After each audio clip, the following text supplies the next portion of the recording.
গ্যাসের ক্ষেত্রে। তো এটা ক্লিয়ার। আচ্ছা, আমি জানি না আমার ভিডিওগুলো ক্লাস 10 এ যারা পড়ে তাদের কাছে পৌঁছাচ্ছে না। কারণ আমি তো জানি না। আমার যে ম্যাক্সিমাম ফলোয়ার্স গুলো আছে মানে ফেসবুকে বিশেষ করে, তো তারা সাধারণত তাদের যারা ভাই-বোন আছে বা ছেলে-মেয়ে আছে তাদেরকে দেখাতে হবে বা ভিডিওটাকে শেয়ার করতে হবে। কারণ তাদেরকে আমি এখানে একটা জিনিস এমন ছাড়বো না যেটা বইয়ের মধ্যে আছে বা মাধ্যমিক পরীক্ষা যেটা ইম্পোর্টেন্ট বা মাধ্যমিক পরীক্ষা যেটা আসবে। কারণ এখানে ক্লাসগুলো করার পর আমি চাই না আর অন্য কোনো কথা গিয়ে দেখতে হয় ক্লাস। কারণ এখানে ক্লাস দেখার পর সমস্তগুলো আমি একটাও জিনিস ছাড়বো না, যেহেতু প্রতিটা জিনিস আলোচনা করব। কি প্রশ্ন মাধ্যমিকে আসবে সেটা আলোচনা করব, কি এসেছে সেটা আলোচনা করব। তার মানে এখানে ক্লাস করলে তোমাদের সমস্ত যারা ক্লাস 10 এ পড়ে তাদেরকে বলছি তোমাদের সমস্ত ডাউট এবং সমস্ত সমাধান হয়ে যাবে। অন্য কোনো কোচিং এ পড়তে হবে না, অন্য কোনো তোমাদের টিউশনে পড়তে হবে না। হাই এভরিওয়ান, আমি ইমদাদুল ইসলাম। তো আমি তোমাদের গ্যাসের আচরণের চ্যাপ্টারটা আজকে থার্ড ক্লাস করব, মানে থার্ড পার্টটা করব। আমাদের প্রথম পার্টে চার্লসের সূত্র, বয়লের সূত্রে বেসিক কনসেপ্ট হয়ে গেছে এবং বয়লের সূত্রে গাণিতিক রূপটা হয়ে গেছে। দ্বিতীয় সূত্রের মধ্যে চার্লসের সূত্রে গাণিতিক রূপ হয়েছে। চার্লসের সূত্রের কেলভিন স্কেলে চার্লসের সূত্রের প্রতিষ্ঠা হয়েছে। তো এটা আমাদের হয়ে গেছে এবং আজকে আমরা চার্লসের সূত্রের দেখব যে পরম শূন্য উষ্ণতায়, যদি আমাদের বলে যে পরম শূন্য উষ্ণতায় চার্লসের সূত্রটা প্রয়োগ করে দেখাও যে সত্যি সত্যি গ্যাসের আয়তনটা শূন্য হয়ে যাচ্ছে। আমরা কি পড়েছিলাম যে উষ্ণতায় সমস্ত গ্যাসের আয়তন শূন্য হয়ে যায় তাকে বলা হয় পরম শূন্য উষ্ণতা।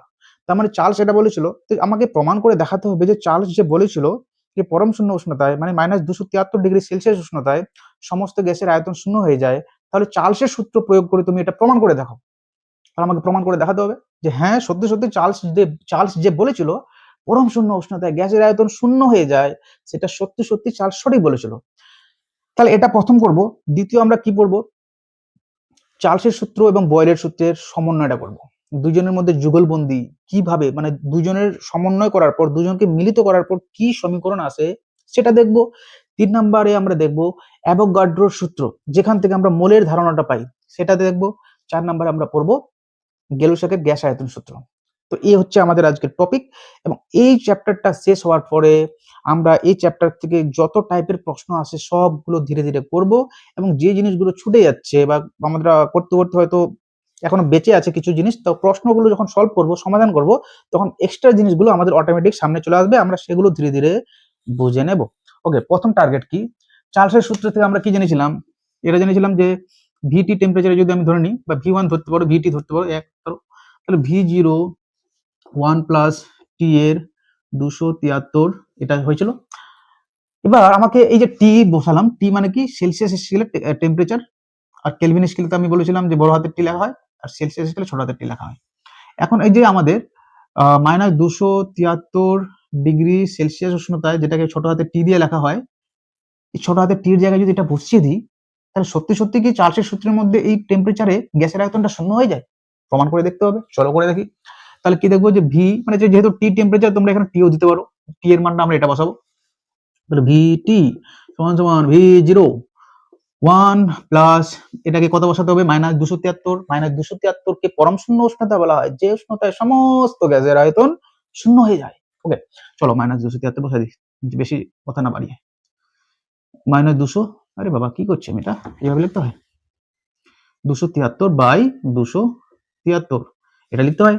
ওকে, ভিটি যেখানে টি হচ্ছে -273, তাহলে আমি 273 বসিয়ে দিলাম টি এর জায়গায়, তো এখানে মাইনাস করতে পারি, আমি -273 করে দিতে পারি। অতএব এখানে যেহেতু মানটা বসাই দিয়েছি 273 বসানোর পরে কি বেরিয়েছে আমাদের, ভি0 1, আচ্ছা এখানে মাইনাস ছিল, মাইনাসে প্লাসে কি হয়, মাইনাস হয়ে যায়, তাহলে 273/273, তাই না, তাই তো। ওকে, তাহলে কি হবে, ভি -273 ডিগ্রি টেম্পারেচারে কি হচ্ছে আমাদের দেখি, ভি0 এটা কেটে যাবে, তাহলে 1 থাকবে 1, তাহলে কি হবে দেখো, ভি0 1 থেকে 1 বিয়োগ করলে কি হয়, 0 হয়, আর 0 এর সাথে কোনো সংখ্যাকে গুণ করলে 0 হয়, তাহলে দেখো ভি এর আয়তনটা -273 ডিগ্রি সেলসিয়াস উষ্ণতায় 0 প্রমাণিত হয়ে গেল, তাই না, প্রমাণিত হয়ে গেল।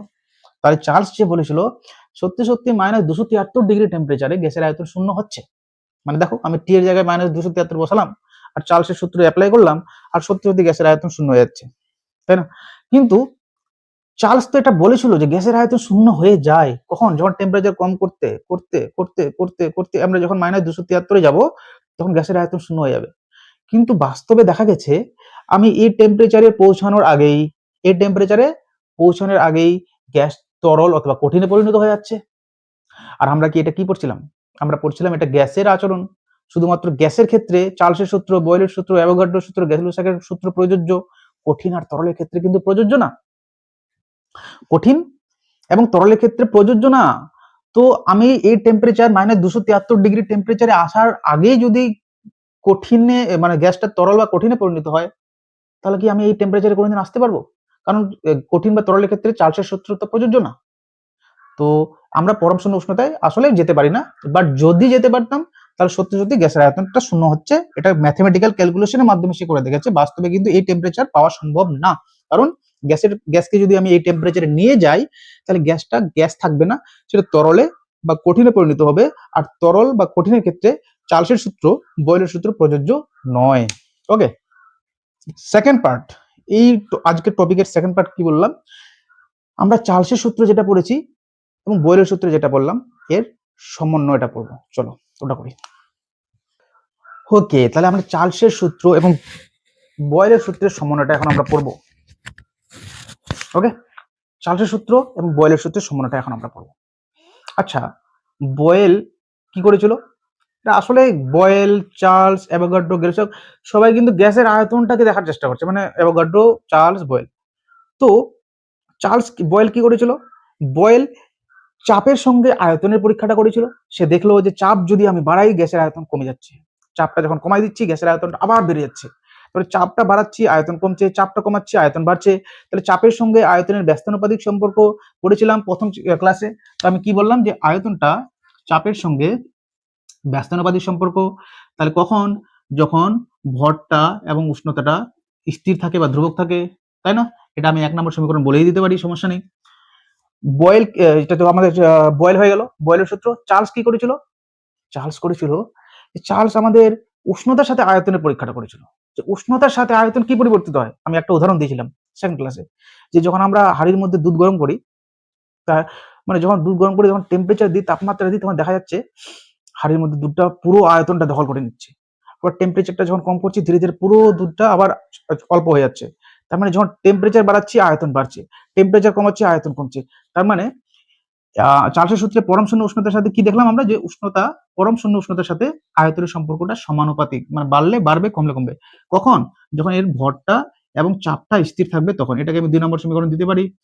এবার দেখো, 1 নম্বর সমীকরণ, 2 নম্বর সমীকরণ থেকে যৌগিক ভেদের উপপাদ্য কি পেয়েছিলাম? ভি এর মান পেলাম, এখানে ভি এর মান পেয়েছি। তাহলে এই যৌগিক ভেদের উপপাদ্য অনুযায়ী ভি এর মানগুলোকে গুণ করে দিব।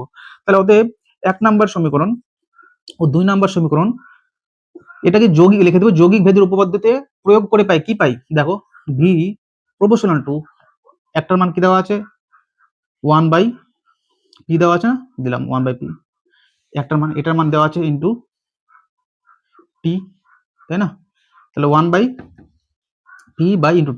অতএব লিখতে পারি, এটাকে সরিয়ে দিলে একটা ধ্রুবক পাওয়া যায়, আর এটাকে সমানুপাতিক, এটাকে সরাতে হবে, একটা সমান সমান পাবো আর একটা ধ্রুবক পাবো। আমি যেমন আমি কি পড়েছিলাম, যে p proportional to V proportional to 1/p। অতএব আমি যখন এটাকে সরিয়েছিলাম, তাহলে কি নিয়েছিলাম? ভি সমান সমান কে বাই 1/p, এটা নিয়েছিলাম।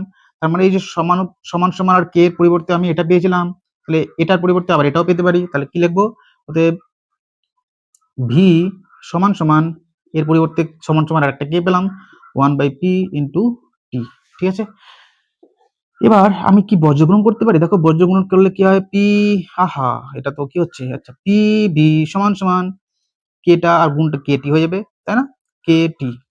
এই যে একটা সমীকরণ পেলাম, 3 নম্বর সমীকরণ, এটা হচ্ছে চার্লসের সূত্র আর বয়েলের সূত্রের সমন্বিত রূপ, যুগলবন্দি। মানে এদের দুজনের সূত্রটাকে যখন একসাথে করে দিলাম, তখন চার্লসের সূত্র আর বয়েলের সূত্রের সমন্বয় রূপটা আমি পেয়ে গেলাম।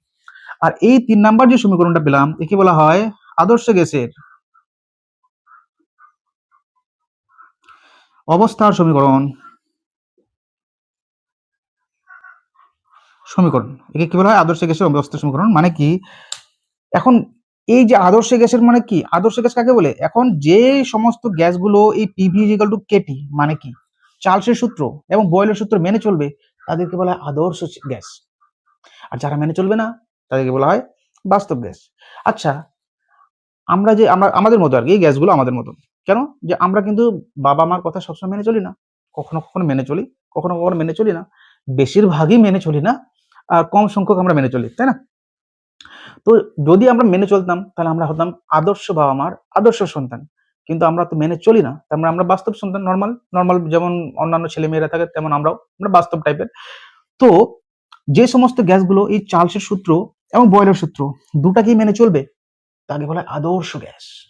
যারা মেনে চলে না তাদেরকে বলা হয় বাস্তব গ্যাস। কিন্তু বাস্তবে আদর্শ গ্যাস বলে কিচ্ছু হয় না, মানে কোনো গ্যাস এমন আমাদের পরিবেশে নেই যারা এই চার্লসের সূত্র এবং বয়েলের সূত্র মেনে চলে।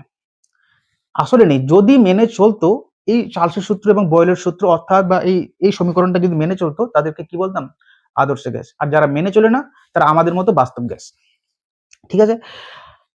কিন্তু এটা চার্লসের সূত্রের বয়েলের সূত্রের সমীকরণের সমাধান থেকে আমরা পেলাম যে পিভি ইকুয়াল টু কেটি, এটাকে আদর্শ গ্যাসের অবস্থার সমীকরণ বলা হয়। মানে এই সমীকরণ যারা মানবে তাদেরকে বলা হয় আদর্শ গ্যাস, যারা মানবে না তাদের হচ্ছে আমাদের মতো বাস্তব গ্যাস। ওকে, এবার এবার কি করব?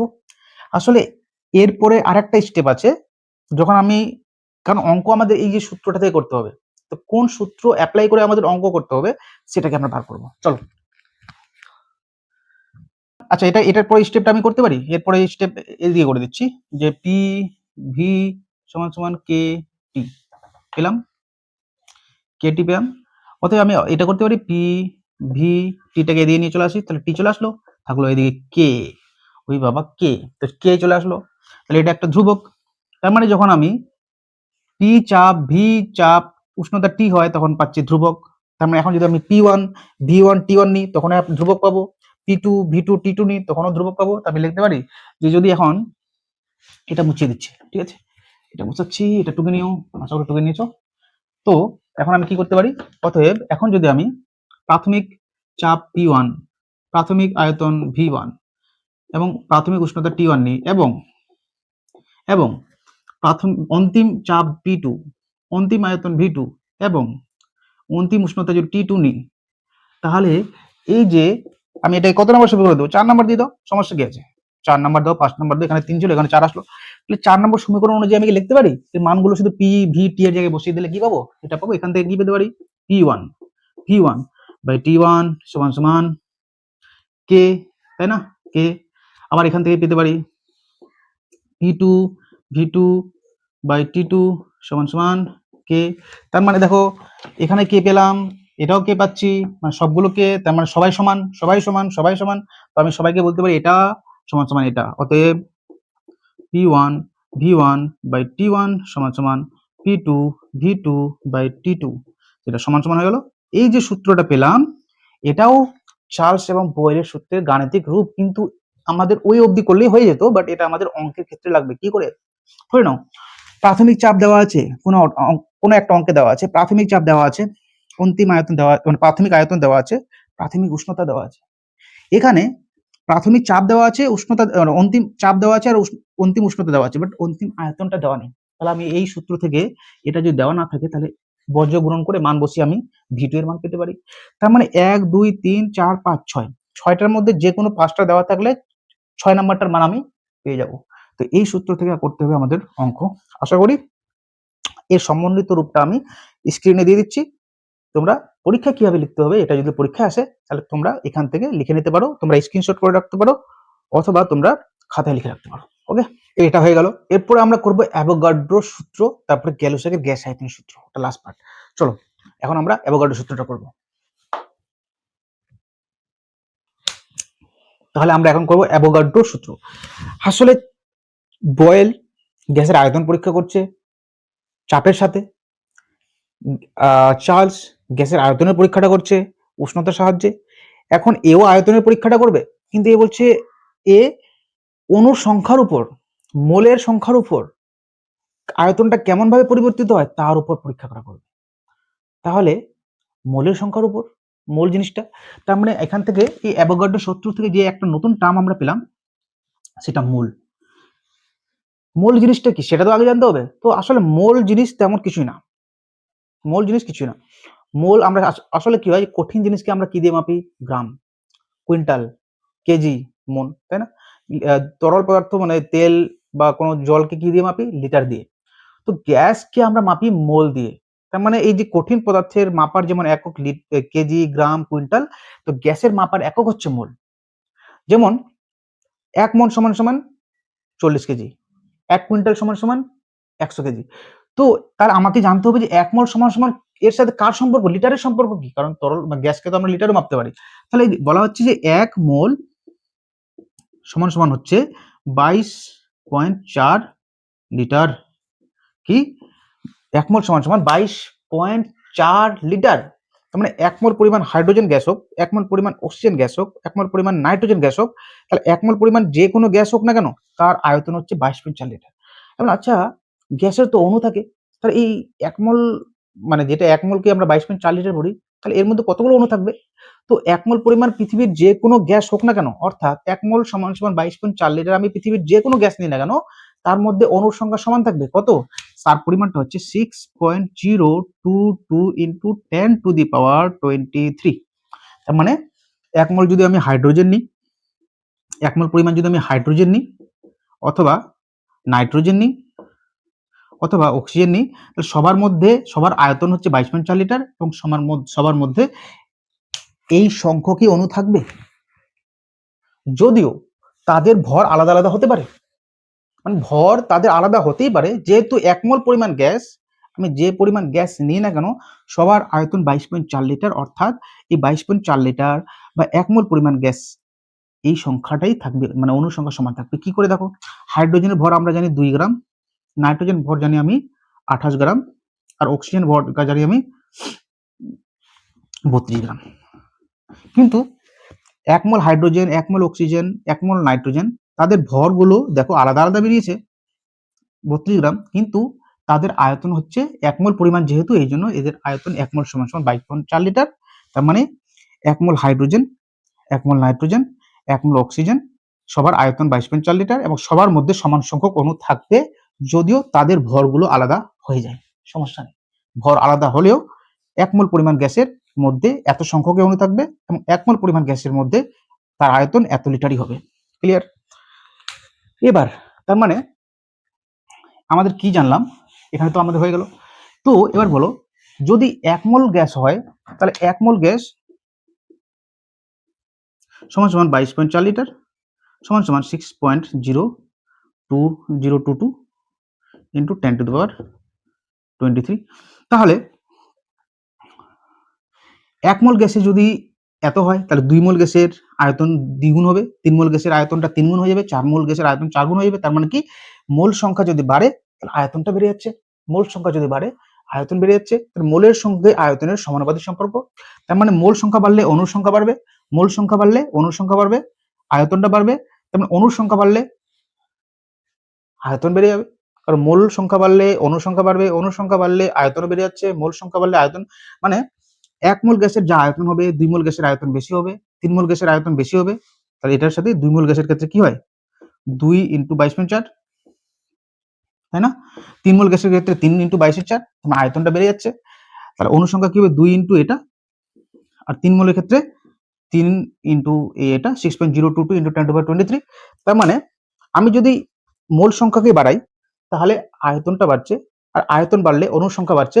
তার মানে অণুর সংখ্যা মোল সংখ্যার সঙ্গে আয়তনের সমানুপাতিক সম্পর্ক। তার মানে আমি লিখবো অ্যাভোগাড্রো সূত্রে, যখন চাপ ও উষ্ণতা স্থির রাখবো, যখন এই চাপ ও উষ্ণতা স্থির থাকে, তখন গ্যাসের আয়তন মোল সংখ্যা বা অণুর সংখ্যার সঙ্গে সমানুপাতিক। তার মানে স্থির চাপ ও উষ্ণতায় সম আয়তন সকল গ্যাসের সমান সংখ্যক অণু থাকবে। সম আয়তন যদি আমি গ্যাস নিই, সম আয়তন অক্সিজেন নিচ্ছি, সম আয়তন হাইড্রোজেন নিচ্ছি, সম আয়তন নাইট্রোজেন নিচ্ছি, তার মানে সবার মধ্যে যেহেতু সমান আয়তন নিচ্ছি, তো সমান আয়তন মানে 22.4 লিটার 1 মোল গ্যাস, তো আয়তনটা হচ্ছে যেহেতু সমান, তো তার মধ্যে সমান সংখ্যক অণু থাকবে। বোঝা গেল? বুঝতে পারছো না? ওকে, আবার বোঝাচ্ছি। ধরে নাও আমি 22.4 লিটার অক্সিজেন নিলাম, 22.4 লিটার নাইট্রোজেন নিলাম, 22.4 লিটার হাইড্রোজেন নিলাম। যেহেতু 22.4 লিটার মানে সবার মোল সংখ্যাটা সমান, তার মানে তার মধ্যে অণুর সংখ্যাটাও সমান হবে। তার মানে গ্যাসের আয়তন মোল সংখ্যার উপর সমানুপাতিক। এন কি হতে পারে, এন হতে পারে 1 মোল হতে পারে, 2 মোল হতে পারে, 3 মোল হতে পারে, ডট ডট ডট, যেখানে ইচ্ছা মতো। তার মানে n এর মান যদি 1 মোল নিই তাহলে যা আয়তন পাবো 2 মোল নিলে বেশি আয়তন পাবো, 3 মোল নিলে আরো বেশি পাবো, 4 মোল নিলে আরো বেশি পাবো। তার মানে মোল সংখ্যা বাড়লে আয়তন বাড়ছে। তো এটা হচ্ছে আয়তনের সাথে মোল সংখ্যার বা অণুর সংখ্যার সমানুপাতিক সম্পর্ক। একটা বাড়ছে অপরটা বেড়ে যাচ্ছে, একটা কমলে অপরটা কমে যাবে, সমানুপাতিক সম্পর্ক। আচ্ছা, এই অ্যাভোগাড্রো সূত্রটাকে এখন আমাকে গাণিতিক রূপটা প্রমাণ করে দেখতে হবে যে v প্রপোর্শনাল টু n। তো কি করে আসে দেখো, ধরে নাও এটাকে আমি আবার এস্টাবলিশ করার চেষ্টা করছি। ধরে নাও যদি n1 গ্যাসের আয়তনটা v1 হয়, ওকে, এবং n2 গ্যাসের আয়তন v2 হয়, তাহলে আমি লিখতে পারি এটার মতো যে v1 প্রপোর্শনাল টু n1 বা v1 সমান সমান এটা সরিয়ে দিলে k n1, এটা পেতে পারি। তাহলে 1 নম্বর সমীকরণ। 1 নম্বর এখান থেকে কি লিখতে পারি যে v2 প্রপোর্শনাল টু n2, তাহলে v2 সমান সমান k n2, 2 নম্বর সমীকরণ, তাই না? এবার 1 নম্বর সমীকরণ এবং 2 নম্বর সমীকরণকে ভাগ করলে কি পাই? অতএব কি পাই যে v1 বাই v2 তার মানগুলোকে ভাগ করে দিব। v1 এর মান এটা, তাহলে এটা ভাগ k n1 বাই v2 এর মান এটা, k n2 ভাগ করলে k k কাটিং থাকলো, অতএব কে থাকবে, কি থাকবে বলো? অতএব কি থাকবে v1 বাই v2 সমান সমান n1 বাই n2। তাহলে আমি এটাকে এখানে নিয়ে আসলে তাহলে v1 বাই n1 এটা ওইদিকে নিয়ে যাই, তাহলে কি হবে? অতএব v1 by n1 is equal to v2 by n2 লেখা যায়। অতএব আমি এটাও লিখতে পারি, অতএব কি লিখতে পারি? অতএব v প্রপোর্শনাল টু n। এখন কথা হচ্ছে অনেকে বুঝতে পারছে না স্যার এখান থেকে এই v প্রপোর্শনাল টু n কি করে আসলো। তো তাদের ক্ষেত্রে একটু আমাকে আরো একটু পরিশ্রম করতে হবে। কি করে দেখো, v1 বাই n1 আমি যদি k ধরে নিই তাহলে v2 n2 k হয়ে যাবে। তো আমি এই v1 n1 না করে আমি লিখতে পারি v বাই n সমান সমান k। তাহলে এই জিনিসটাকে জন্য আমি কি পাই? বাদ দাও। এখন আমি কি করতে পারি? অতএব লিখতে পারি যে v সমান সমান k ইন্টু n, আর এই সমানুপাতিক এটাকে সরানোর জন্য এই পার্টটার জন্য আমি কি পাই? আমি এটা পাই। আমি বলে দিলাম একটু আগে যে v এটার পরিবর্তে আমি এটা পাই n। তাহলে v প্রপোর্শনাল টু n আমি এই জিনিসটা করে কিন্তু ওখানে লিখেছি, ঠিক আছে? তো তো কি আমাদের চার্লসের সূত্র, বয়েলের সূত্র হয়ে গেল, এবার আমাদের অ্যাভোগাড্রো সূত্রটা হয়ে গেল যে v প্রপোর্শনাল টু n। তার মানে আমাদের এই যে এখান থেকে আবার ওই যে আমাদের প্রথম অ্যাভোগাড্রো সূত্রটা পেয়ে গেলাম যে হ্যাঁ মোল সংখ্যার সঙ্গে মানে অনুসংখ্যার সঙ্গে আয়তনটা সমানুপাতিক, মানে আয়তনটা অনুসংখ্যার সঙ্গে সমানুপাতিক। কি? যখন চাপ ও উষ্ণতা স্থির থাকে তখন সম আয়তন সকল গ্যাসের সমান সংখ্যক অণু থাকবে, অর্থাৎ আয়তনটা মোল সংখ্যার সঙ্গে সমানুপাতে পরিবর্তিত হয়। ডান। ওকে, তাহলে আমাদের অ্যাভোগাড্রোর সূত্রটা কিন্তু হয়ে গেল। এবার আমরা বয়েলের সূত্র জানলাম, আমরা চার্লসের সূত্র জানলাম, আমরা অ্যাভোগাড্রোর সূত্র জানলাম। এখন আমরা কি করব? এই তিনটা সূত্রকে সমন্বয় করে দেবো, দেখবো কি তৈরি হচ্ছে। তো চলো আমরা এবার করে দেখি। আমরা কি জানলাম যে বয়েলের সূত্র থেকে আমরা কি জেনেছিলাম? তো লিখবো বয়েলের সূত্র থেকে আমরা জেনেছিলাম কি জেনেছিলাম? ভি প্রপোর্শনাল টু 1/p, যেখানে কি ছিল আমাদের, যেহেতু আমরা এটা অ্যাভোগাড্রোর সূত্রের সাথে তুলনা করব, যেহেতু অ্যাভোগাড্রোর ক্ষেত্রে মোল সংখ্যা ব্যবহার করা হয়েছে, তো আমি এখানে ভরের পরিবর্তে মোল সংখ্যা ব্যবহার করব। তার মানে n, t যখন স্থির থাকে, বয়েলের সূত্রে যখন n, t স্থির থাকে মানে স্থির উষ্ণতায়। এবার চার্লসের সূত্র থেকে আমরা কি জানি? ভি প্রপোর্শনাল টু টি, যেখানে ভরের পরিবর্তে আমি লিখবো n, টিটা স্থির থাকে। এটা যদি 1 নম্বর সমীকরণ দিই তাহলে এটাকে দিব 2 নম্বর সমীকরণ। আচ্ছা, অ্যাভোগাড্রো থেকে কি জানলাম? যে গ্যাসের আয়তন মোল সংখ্যার উপর সমানুপাতিক, মানে মোল সংখ্যা মানে বেশি মোল সংখ্যা মানে বেশি অণু, বেশি অণু মানে বেশি গ্যাসের আয়তন। তাহলে গ্যাসের আয়তনটা 1 মোল গ্যাসের ক্ষেত্রে যেটা হয় 2 মোলের ক্ষেত্রে বেশি হয়, 3 মোলের ক্ষেত্রে আরো বেশি হয়। তার মানে গ্যাসের আয়তন মোল সংখ্যার সঙ্গে সমানুপাতিক। তার মানে অ্যাভোগাড্রোর সূত্র থেকে পাই ভি প্রপোর্শনাল টু n, যেখানে p স্থির চাপ এবং স্থির উষ্ণতা, এটাকে বলা হয় 3 নম্বর সমীকরণ। এখন 1 নম্বর সমীকরণ, 2 নম্বর সমীকরণ এবং 3 নম্বর সমীকরণ থেকে কি পাবো? যৌগিক ভেদের উপপাদ্য থেকে লিখতে পারি যে 1 নং, 2 নং ও 3 নং সমীকরণ থেকে পাই, কি লিখবো? পাই যে ভি প্রপোর্শনাল টু, ভি এর মানগুলোকে সবগুলো গুণ করে দিতে হবে। তো প্রথমে মান দেখো, প্রথম সমীকরণ 1/p আছে, গুণ টি আছে গুণ এন আছে, এখানে কি লিখবো, এখানে যখন এন টি এবং পি সবাই পরিবর্তনশীল, তার মানে এখানে লিখবো এন কমা পি কমা টি, এটা হচ্ছে পরিবর্তনশীল।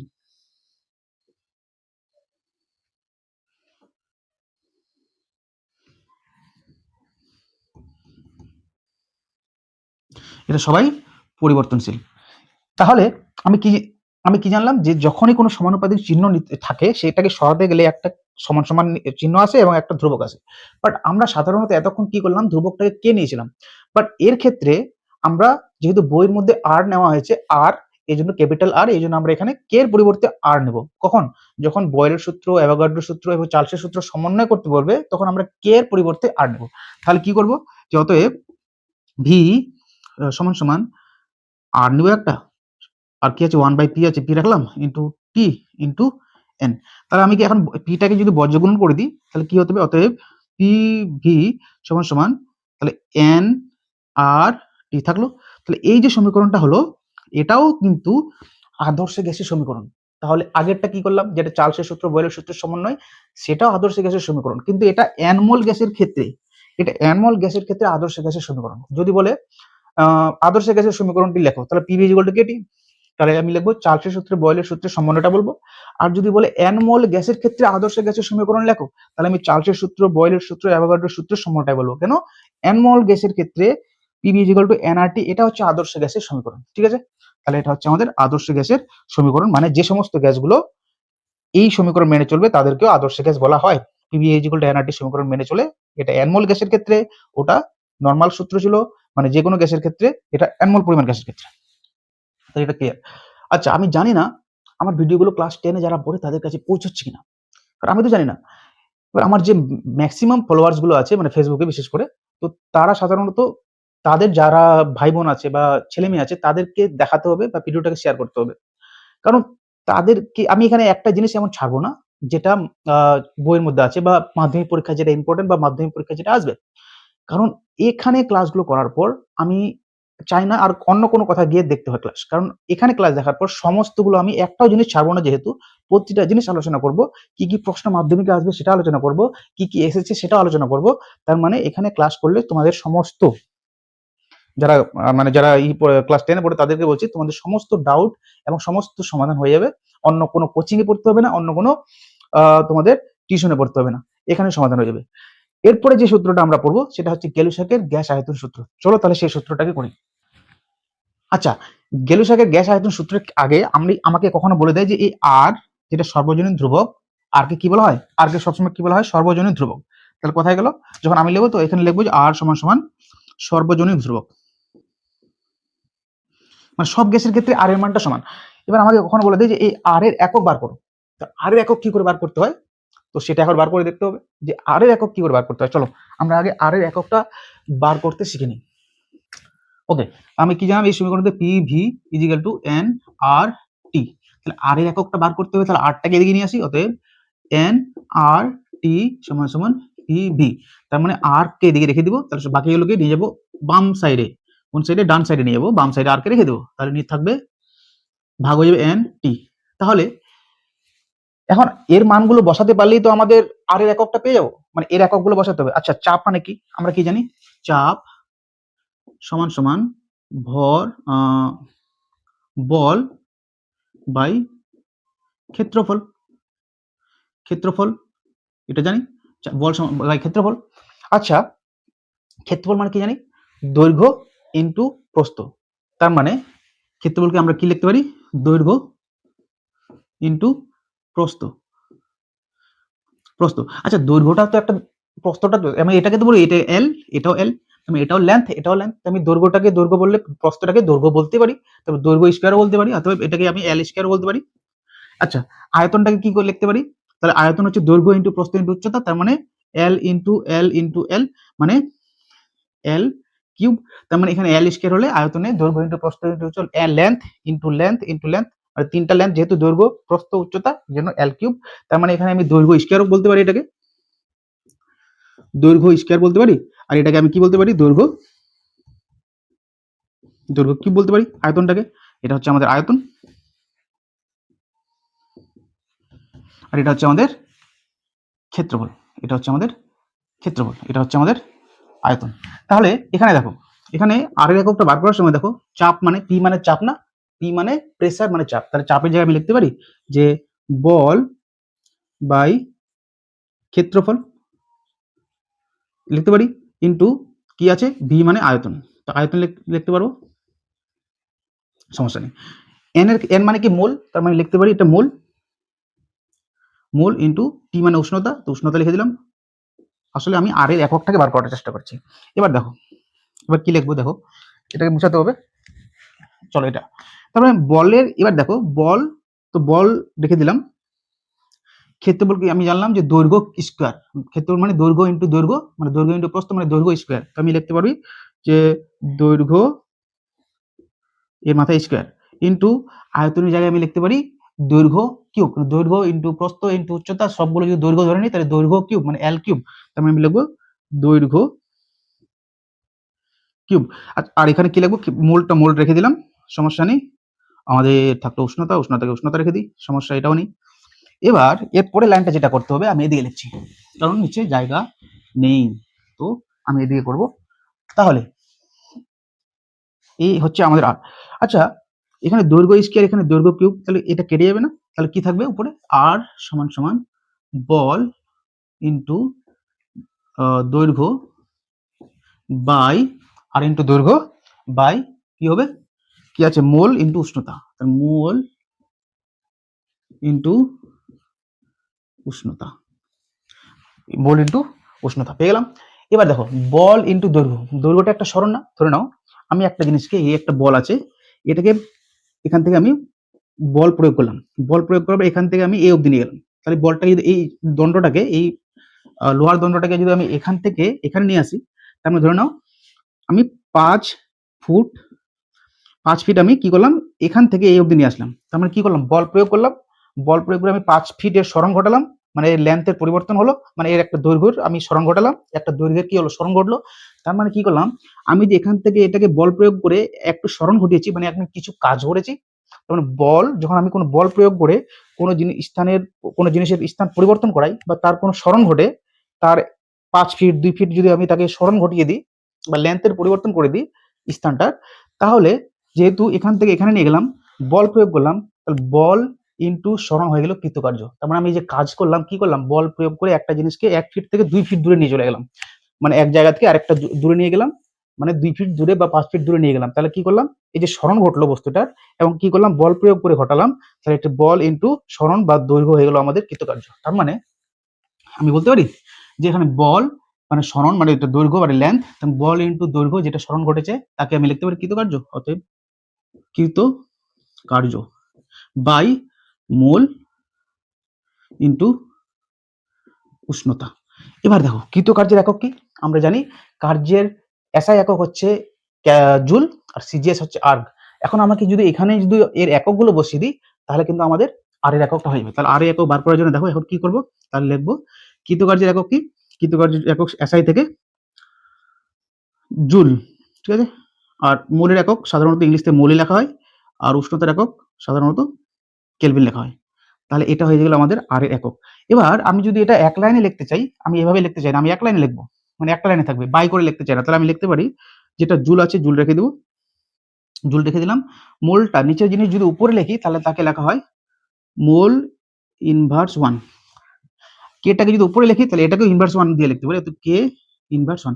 তার মানে এই যে এককটা পেলাম, এটা হচ্ছে আমাদের আর এর কিসের এসআই, এসআই একক, ঠিক আছে। এটা যদি লিখে দিই পরীক্ষা হলে, তাহলে এটাতেও আমাদের কোনো ভুল হয়নি, এটাও চলবে, এটা রাখলেও চলবে, নিজেরটা লিখে দিলে ভালো হয়, তাহলে এক লাইনে হয়ে যাবে। তাহলে জুল এটা উপরে নিয়ে গেলে মোল ইনভার্স, কেটা উপরে নিয়ে গেলে কে ইনভার্স, এটা হচ্ছে এসআই।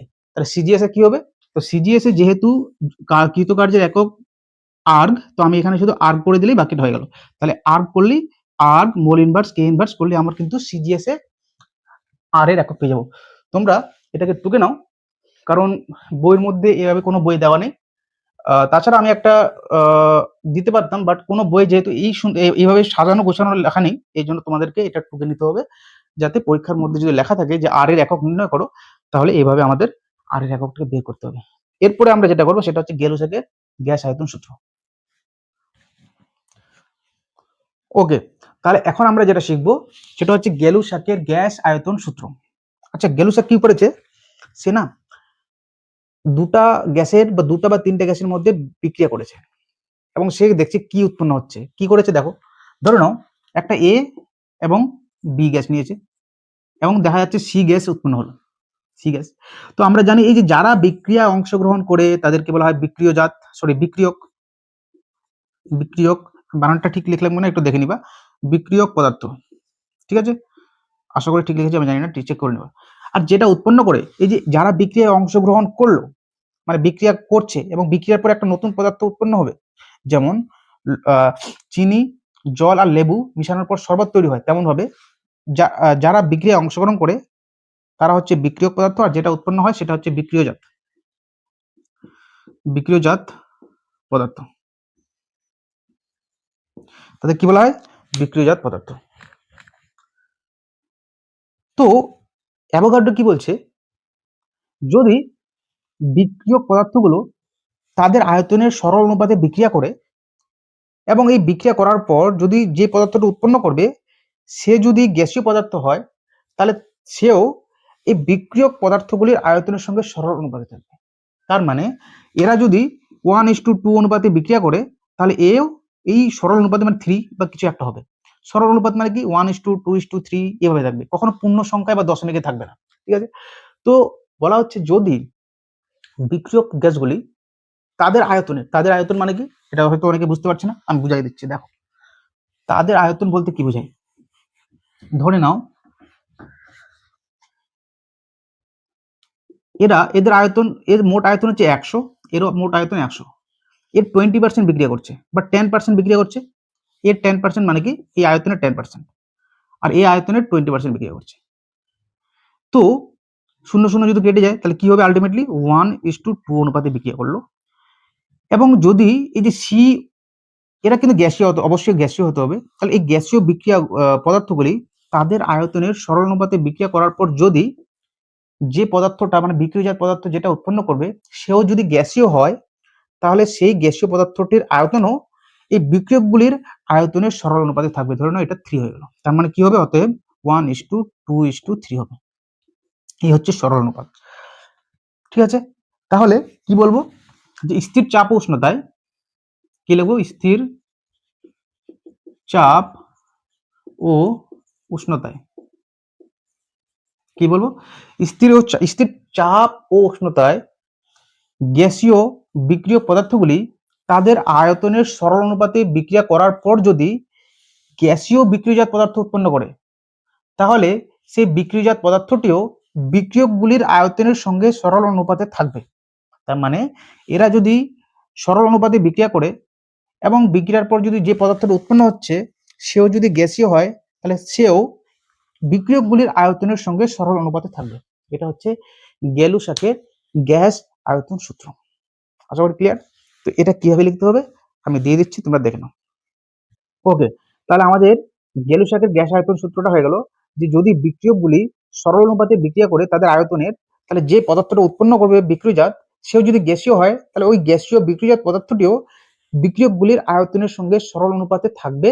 কখন, স্থির চাপ ও স্থির উষ্ণতায়, ঠিক আছে?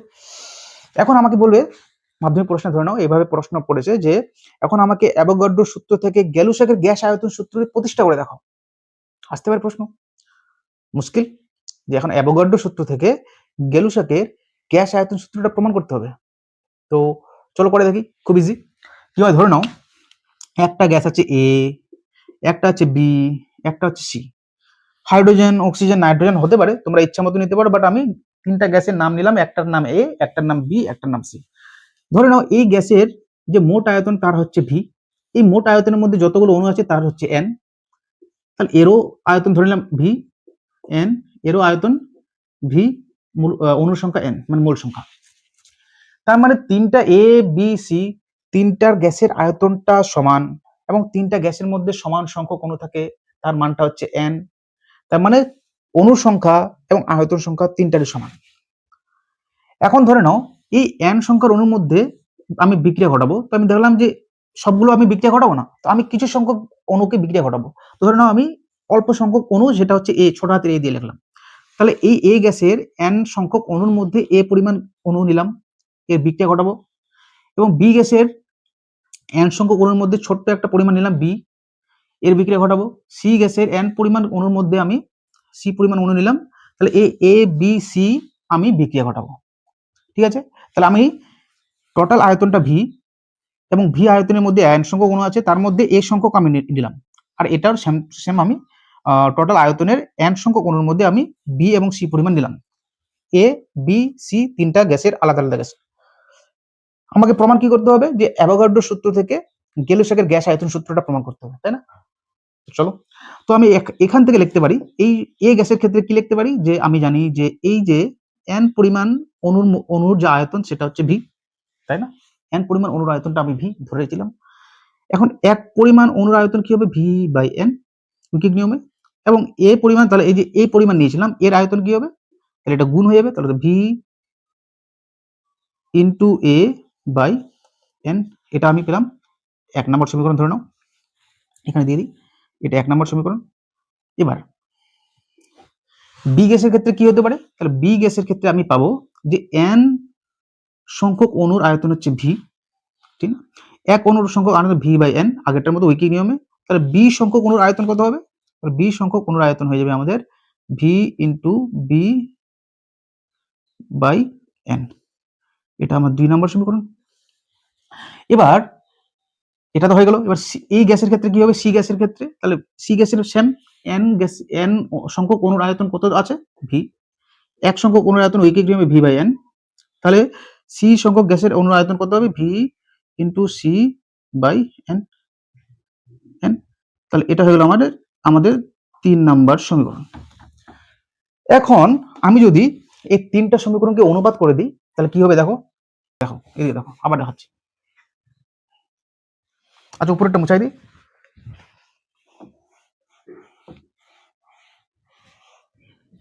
উপরেরটা মুছালাম, এরপরে আমি তিনটা গ্যাসের অনুপাত করে দেবো, তাহলে কি করবো, এ অনুপাত বি অনুপাত সি যদি করে দিই তাহলে কি পেতে পারি, দেখো মানগুলো বসাই দেবো, তাহলে V into A by N অনুপাত V into B by C, তিনটার এই যে এর অনুপাত, অনুপাত এটা, অনুপাত এটা, তো সি অনুপাত এ হলো, এটা তাহলে কি হবে এন অনুপাত V into C by N. তাহলে বলো তো এই যে অনুপাতের মধ্যে ভি ভি ভি কেটে যাবে, তাহলে ভি ভি কেটে গেল, এন এন এন কেটে যাবে, থাকলো কে, অতএব থাকবে A is to B is to C, যেটা হচ্ছে একটা সরল অনুপাত।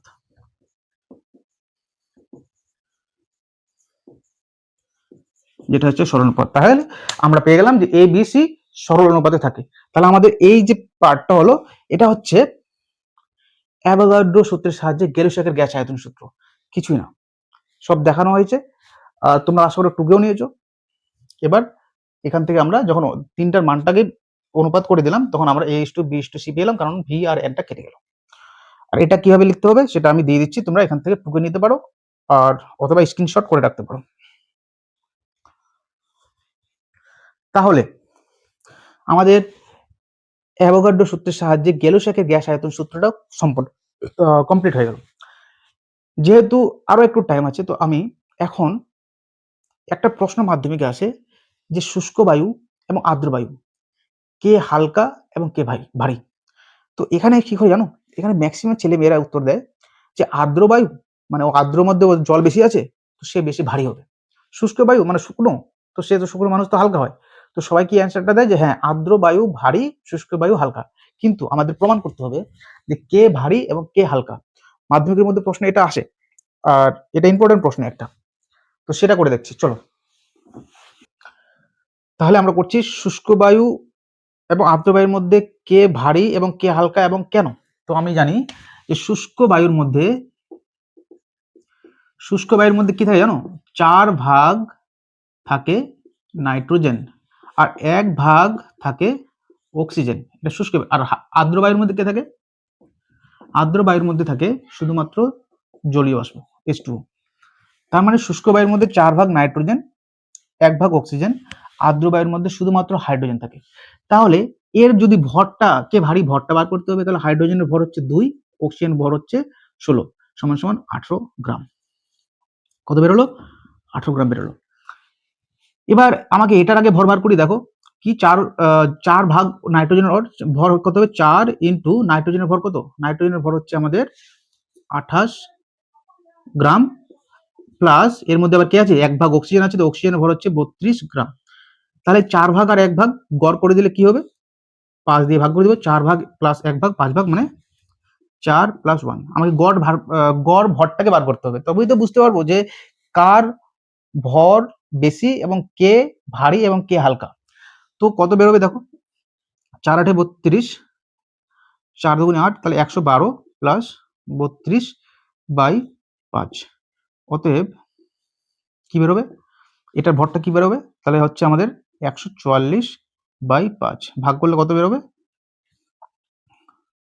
28.5, মোটামুটি এত গ্রাম। তাহলে দেখো শুষ্ক বায়ুর মধ্যে 4 ভাগ নাইট্রোজেন, 4 ইন্টু নাইট্রোজেনের ভর হচ্ছে 28। আচ্ছা, ভর সংখ্যাগুলো কি করে বার করতে হয়? আমি একটা বেসিক কনসেপ্টের ক্লাসে এগুলো সব পড়িয়ে দেবো, মানে কিভাবে কোনটার ভর বার করতে হয়। তাহলে 4 ভাগ নাইট্রোজেন 4 ইন্টু 28, 1 ভাগ অক্সিজেন 1 ভাগ, তো 1 ইন্টু 32, তো 32 আমি 1 গুণ করলাম না, যেহেতু 4 ভাগ আর 1 ভাগ 5 ভাগ, তো ভাগ করে দিলাম গড় ভর বার করার জন্য। তো আলটিমেটলি আমাদের 28 পয়েন্ট প্রায় এতটা বেরোচ্ছে। তাহলে বলো শুষ্ক বায়ুর ভর 28.5 গ্রাম আর এর ভর হচ্ছে 18 গ্রাম। কে ভারী? অবশ্যই শুষ্ক বায়ুটা আমাদের ভারী। এটা হচ্ছে আমাদের ভারী, এ হচ্ছে হালকা। তাহলে আমাদের এই হচ্ছে আমাদের ভারী, এই হচ্ছে আমাদের হালকা গ্যাস। ঠিক আছে, তো প্রমাণিত হয়ে গেল। তাহলে অ্যান্সারটা কি লিখবো? যদি প্রশ্নের মাধ্যমিকের মধ্যে প্রশ্নটা আসে যে শুষ্ক বায়ু আর্দ্র বায়ুর তুলনায় ভারী না হালকা এবং কেন, বলবো শুষ্ক বায়ুর মধ্যে 4 ভাগ নাইট্রোজেন এবং 1 ভাগ অক্সিজেন থাকে। আর্দ্র বায়ুর মধ্যে শুধুমাত্র H2O মানে জলীয় বাষ্প থাকে। আর্দ্র বায়ুর গ্রাম আণবিক ভর 18 গ্রাম, এভাবে করে দেখাবো। আর শুষ্ক বায়ুর গ্রাম আণবিক ভর আমি এভাবে দেখাবো, দেখানোর পর বলবো যে 28.5 গ্রাম। যেহেতু শুষ্ক বায়ুর ভর বেশি, অর্থাৎ এখান থেকে প্রমাণিত হলো শুষ্ক বায়ু আর্দ্র বায়ুর তুলনায় ভারী। আশা করি কনসেপ্ট ক্লিয়ার হয়েছে। আর এটা কিভাবে অ্যান্সারটা লিখতে হবে সেটা আমি দিয়ে দিচ্ছি। এরপরে এখান থেকে যে সমস্ত প্রশ্নগুলো ছুটে গেল সেটা আমি এরপরে ক্লাসে যখন প্রশ্নগুলো 1 বাই 1 আলোচনা করব এবং সবগুলো আমি স্ক্রিনের মধ্যে দিয়ে দেবো, সেখানে যে সমস্ত জিনিসগুলো ছুটেও গেছে যেমন গ্রাফগুলো, সেটা আলটিমেটলি এই ক্লাসের পরবর্তী ক্লাসে আমি ক্লিয়ার করে দেবো। তাহলে এই ক্লাসটা এখান থেকে শেষ করছি। ভিডিওটা এই অবধি দেখার জন্য ধন্যবাদ। Thank you so much.